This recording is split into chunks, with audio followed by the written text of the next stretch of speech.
नाजरीन, आज मैं मैदे के लिए एक ऐसा ज़बरदस्त नुस्खा लेकर आया हूँ। जिन लोगों को ग़िज़ा हज़म नहीं होती या खाने के बाद पेट में दर्द शुरू हो जाता है, ये मसला बच्चों में हो, औरतों में हो या बड़ों में हो, तमाम के लिए ये बहुत ही अच्छी चीज़ है। मुंह में पानी आता है, खट्टी डकारें आती हैं और गैस की वजह से सर चकराता है या कब्ज़ की शिकायत है, इन तमाम मसाइल के लिए ये अक्सीर चीज़ है।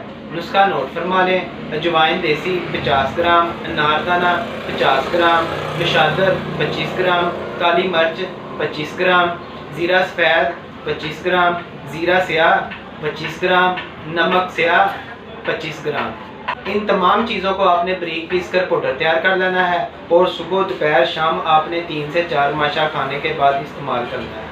इसके इस्तेमाल से आपका मैदा ताकतवर होगा, खाया पिया हजम होगा, ना ही गैस की शिकायत होगी और ना ही कब्ज़ होगी।